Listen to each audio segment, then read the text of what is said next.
right, good morning. Greg, thanks for the introduction.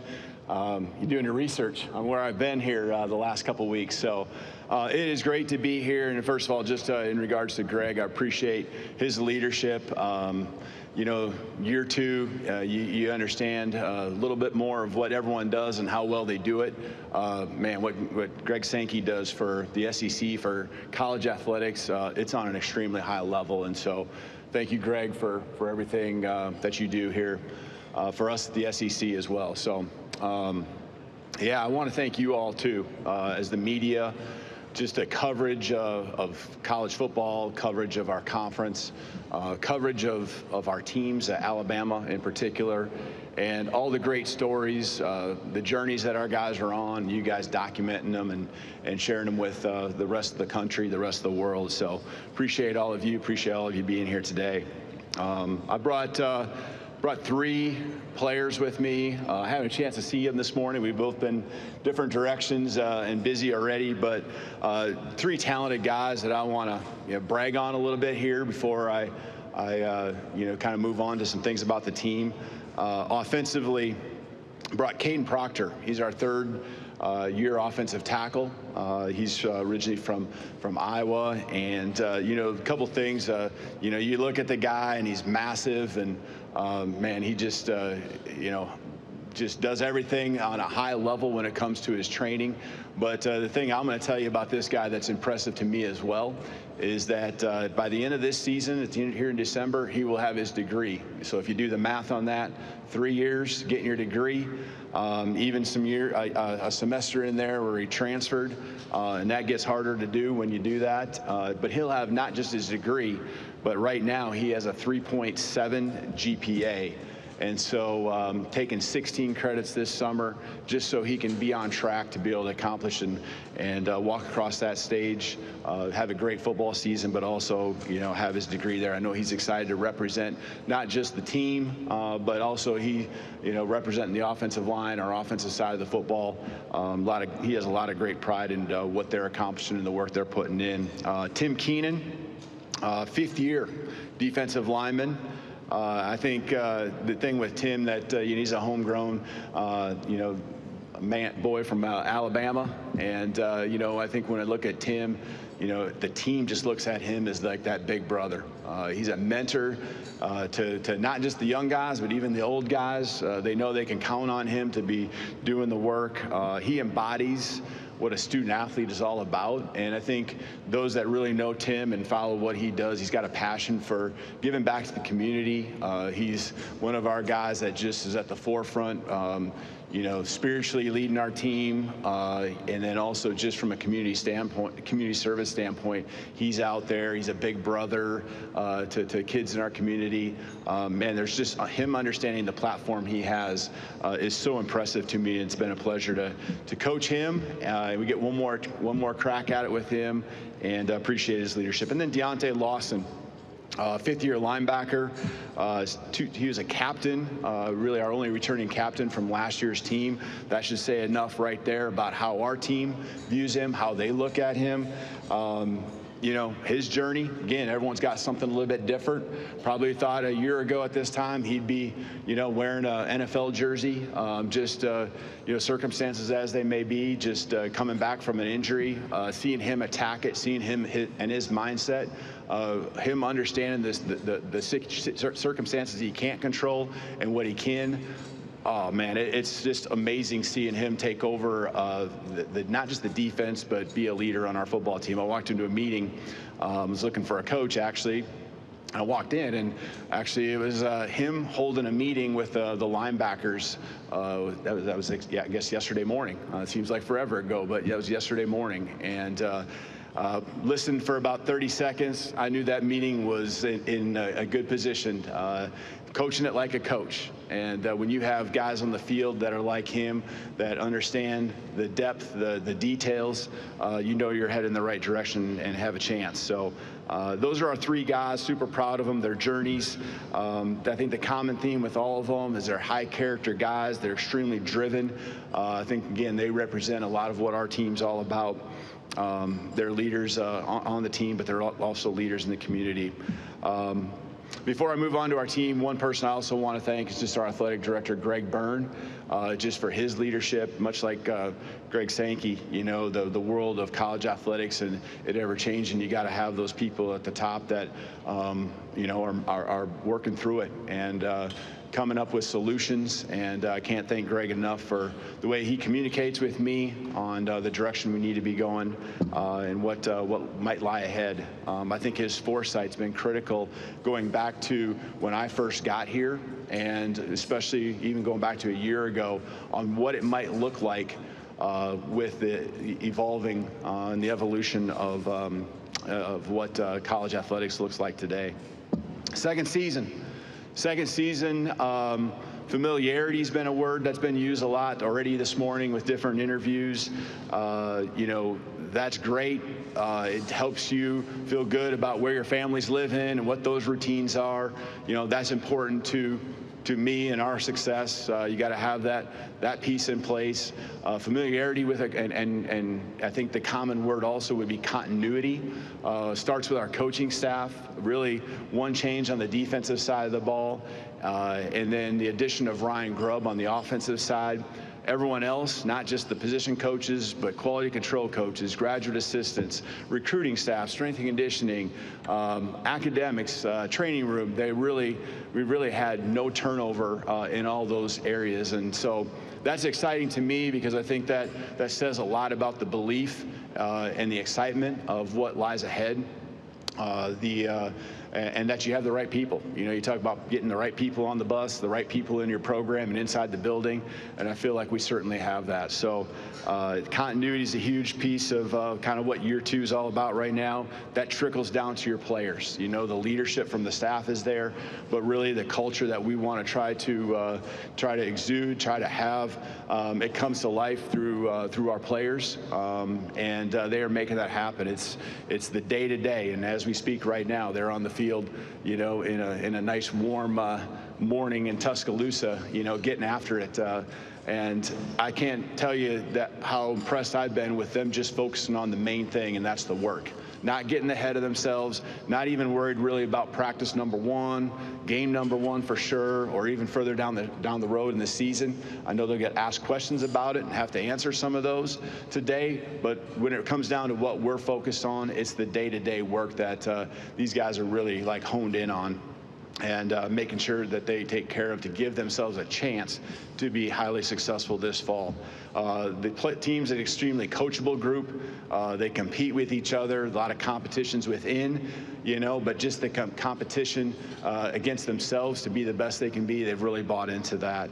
You know, when it comes to who we lost, really 8 seniors last year.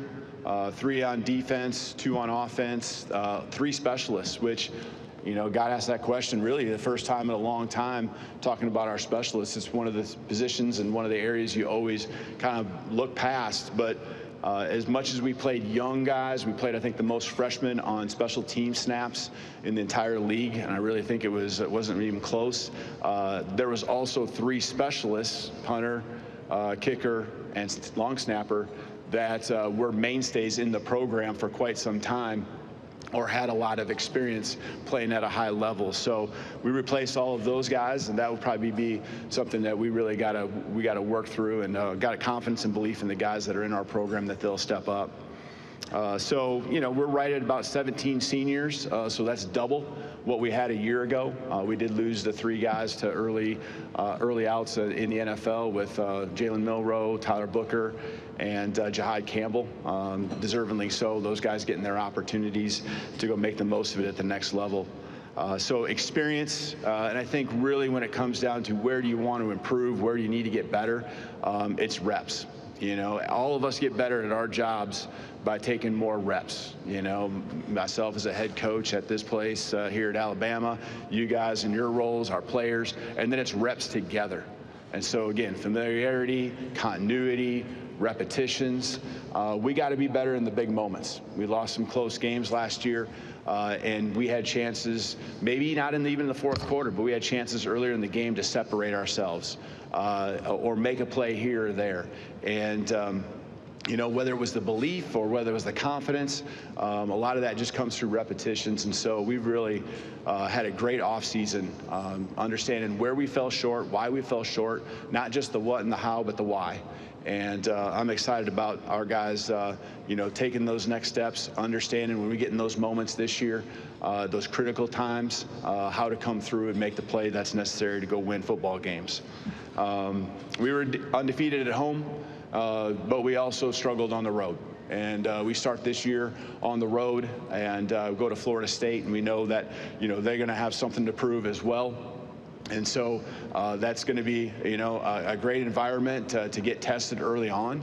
And so, we don't need to look anything beyond that as far as our preparation or what might lie, because none of it matters unless we take care of business and do what we're doing, being our best in that week 1 game against Florida State. But being on the road and playing better on the road has certainly got to be a point that that happens, this year in our football program. Defensively, a lot of returners coming back. We excelled when it came to taking the football away. I think we're in the top 4 or 5 in the country there. Really the most takeaways that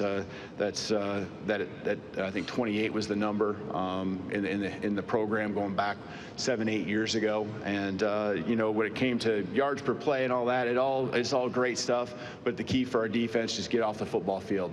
And as the season went along, we did a better job of that early on. There were some times where we could have been better. And those led to games that came close. Those led to games that we maybe fell short. Offensively, I think it's just consistency. It's consistency in all areas. We want to have the ability to be balanced. That doesn't mean that the statistics look equal when the game's over or the season's done. But the ability to run the football when someone's taking the pass game and vice versa. When the opposite happens. So I think, more and more pieces coming together, the development of players at all positions. I'm excited about what we have there. An offensive line is where it really starts, really 6 guys that are strongly in the rotation with a lot of others that are up and coming and developing quickly that I could see, competing for spots as the season goes along as well. When it comes to overall as a program, physicality is the name of the game. When it comes to playing football, you wear the pads for a reason, right? And so physicality, that comes through the work to build your body. But that also comes through, toughness mentally as well. So I love, again, the work is what we're focused on right now. The main thing, keeping it that. I love the mindset.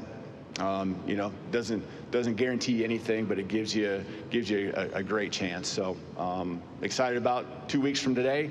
At this very moment, I think we'll be on the football field practicing practice 1. So it's come on fast. Media days usually represents that type of kickoff and signifies that we're here. And so I'm excited to get the ball rolling. So I'm open it for questions.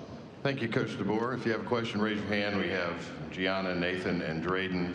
We'll go ahead and come on up. We'll start right here in the center aisle. Barry? Yeah, Barry Tramble, Tulsa World. For 2 decades, the SEC dominated, built a great brand, winning national titles. Now the Big Ten's won 2 in a row.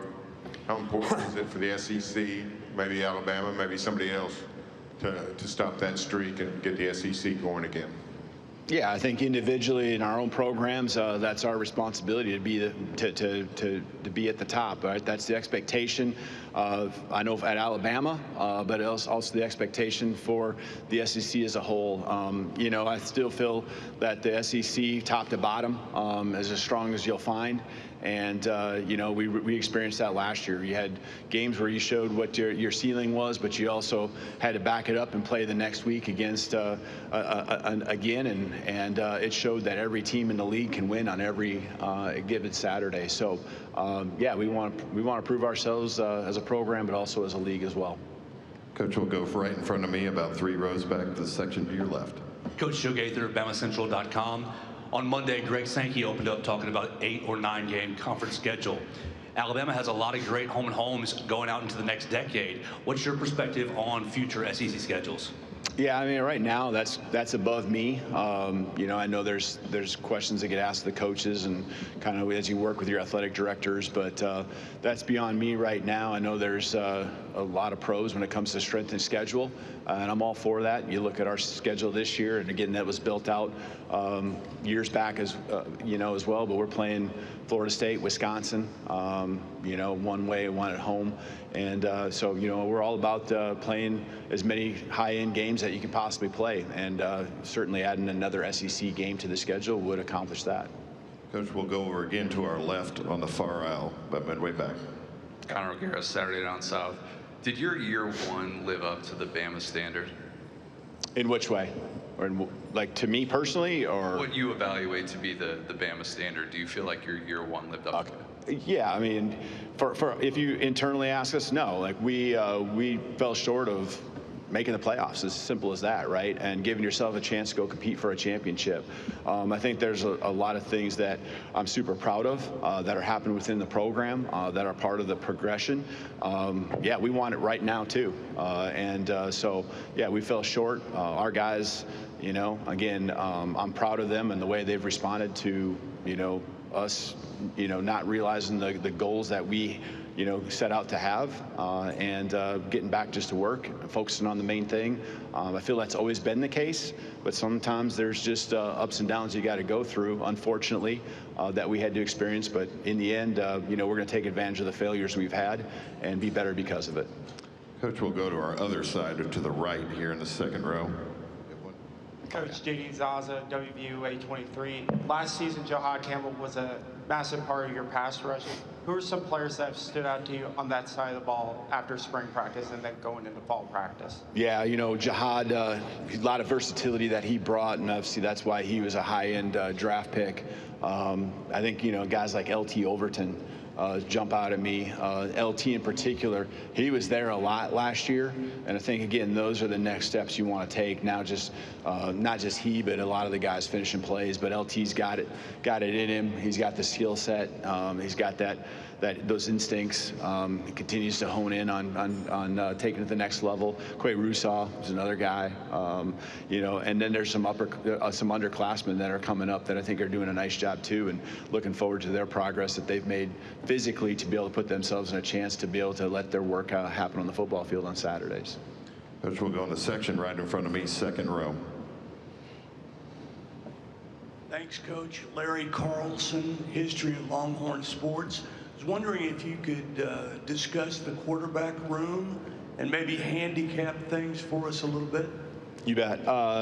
Really got three guys that have taken all the snaps, not a majority, but all of them. Ty Simpson, Austin Mack, and Keelan Russell, and that's really by age and years of experience is kind of where it starts. We did make it known after the end of the spring that if we played a game at that point, and it really wouldn't have changed even at this point because there's nothing that's happened as far as practicing. Ty Simpson would be the guy that would take the first snaps and be our starter. Challenged all of them at that time that they have to continue to take the strides. They got to continue in their own ways, improve. They've really, I know, worked hard to do that. And excited to see that progress 2 weeks from today. But they have the tools. Ty, throws a catchable ball. He's smart. He's been in college football now. Is going year 4. He's seen the ups and downs. He's got great relationships with the team. He's a leader that way. He's really owned things, I think, on another level. And then, Austin Mack. I mean, if he walked in here, the guy's 6'6", 230, 235. He's got a presence about him, and that carries over to how he throws the football. Just really took his most meaningful snaps in college this spring, working with the 1s and 2s. And then Keelan Russell, you would never have guessed that he's I guess a lot of guys would be graduating from high school here about a month ago. Really a high school senior, early enrollee that came in and just learning the system, learning college football, taking these huge strides in the course of the spring. And now, again, getting that install over and over again in the summer and going into the fall, I'm confident he's going to make big jumps as well. So those are the three. Kind of told you if we played today where it would be, but all three of them have the potential to do some really big things in our offense. And I think a lot of it has to do with what's around them as well. But we're going to stay in this section to our left, about halfway back. Hey, Coach. Nick Wiggins over in Mobile, Alabama with WNSP. Last year, kind of unexpectedly, Ryan Grubb joined Seattle after you were expecting him to be offensive coordinator here at Alabama. What was the adjustment last year without him? And then what are you looking forward to now finally having him back here in Tuscaloosa? Yeah, I think that's one of the things. I mean, we had 4 guys on offense that were, from a staff standpoint, that were coming down, and ended up being 2 with Ryan Grubb.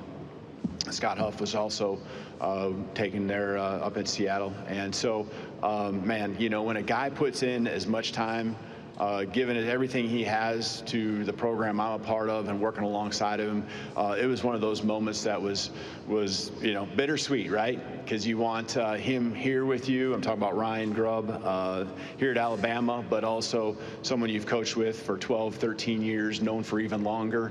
What an opportunity. Go be a coordinator in the NFL. And I thought he had a great year. Thought he did an amazing job. He was certainly ready and prepared for it.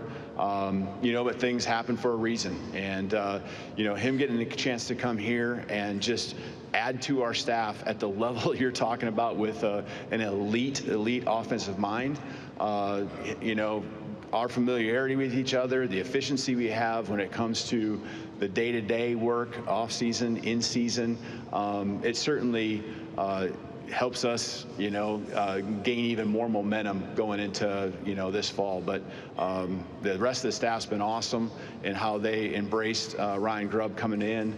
The players have as well. And then, Ryan's hit the ground running and added some things, on the things he's learned. I mean, when you go through your career, and every year you're going to get better if you have the right mindset. And there's no place you're going to get better and be put in tough spots than in the NFL. And so love what he's brought on top of what our system's always been and how we've evolved to make us even better this fall. Coach, we're going to go over to the right side on the far aisle over here to our right. Hey, Kalen, Colin Gay, Tuscaloosa News. I'm curious, when it comes to no matter who's a starter at quarterback, it's going to be a level of inexperience. Are you confident in, whoever's named the starter, their ability to run your offense and to be that leader with the level of inexperience that they have? Yeah, I think that's a valid question, right? I mean, experience is a big deal. Trying not to do too much when you don't have to, taking what they give you, trying to prove yourself to your teammates, to everyone watching. So just trying to work through that. And again, that's where consistency and continuity and just them being comfortable with Ryan Grubb, Nick Sheridan, Mitch Dollins, analyst, senior analyst on our staff, myself, just, them knowing that, hey, we believe in you. And just be you, go out there and, don't try to do too much. Just go execute what you're supposed to.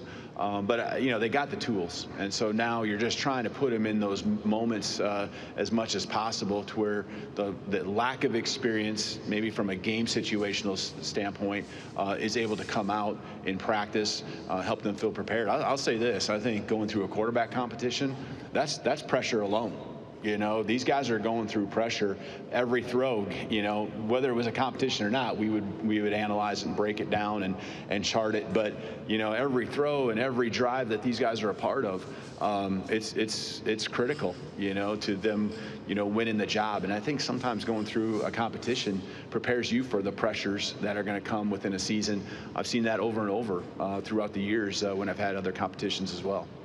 Coach, we'll go right up front here to our left, front row. Morning, Coach. John Burrows with On Texas Football. In your time at Washington, you played against Texas and Steve Sarkisian twice, and you've come out 2-0 in those games, games that have proven to be pretty difficult for other coaches. What do you remember about those games that gave you an edge that other coaches can't really seem to find? I mean, your players made plays, right? They made plays when you needed it most. It might be scoring, it might be knocking a ball down, it might be, getting the big stop.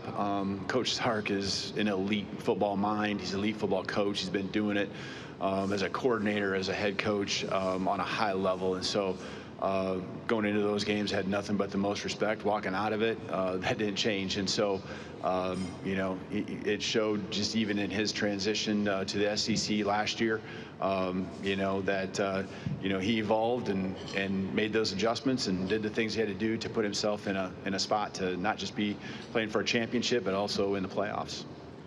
Coach, we'll go over to our left-hand side again on the far out. Hey, Coach. Chris Marlowe, LouisianaSports.net. You're 15-3 against top 25 teams as a head coach, which is the best record in the country of anybody.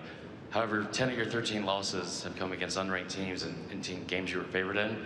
How do you find ways to be more consistent in winning the games you're quote-unquote supposed to win?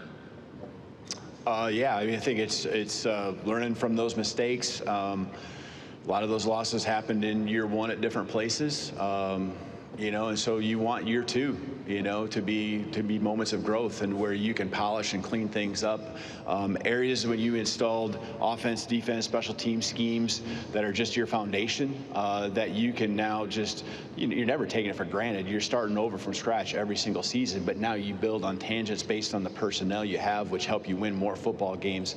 And again, a lot of it comes down to those big moments, you know, building a culture where you keep fighting till the very end, because there's going to be close games, and a lot of those wins you're talking about came down to the very end. There was even moments when it probably looked kind of bleak at times, but you fight, you execute, and you find a way to win. And so that's what we got to do here going into year two at Alabama as well. We have time for one more question. It's in the section right in front of me, third row. Hey, Coach. Theodore Fernandez, BAM Central. You've talked a lot about the staff. I want to ask you about Nick Sheridan. How huge was it getting him back, both from a staff continuity perspective and as far as all the players that he's worked with over the past year and a half now? Yeah, absolutely. You know Nick going back to 2019. The guy is unbelievable when it comes to just his offensive mind, football mind, not just offensive mind. You know, his organization, the way he teaches, the way he recruits. I mean, he's recruited at a high level. His involvement with our team, going back to, again, he had to kind of throw a staff together there, helped me put that together in a short amount of time there in February last year before spring ball started in March. You know, there was different styles of things that we did offensively last year relative to what, you know, we had done. So we were finding our own last year as well. And you're going to always do that based on the personnel you have. But he and Ryan Grubb, their relationship is amazing. And again, it goes back to 2 strong years that they had together, putting together elite offenses there at Washington too. And so seeing these guys come together, pick each other's brain, you know, Nick's been able to share along with the rest of the staff, Jamarcus Shepard, you know, the rest of the staff with Coach Grubb, Ryan Grubb, what they felt, why they did things. You know, myself as well, but it's helped us take those next steps, be more efficient. He's got deep relationships with our players because that's just the type of guy he is. He's high character through and through. Man, I mean, it's awesome having him a part of our football staff. Coach DeBoer, thank you for your time. You bet. Thank you, and roll tide. Next time you sit down for a meal, remember, thank a farmer.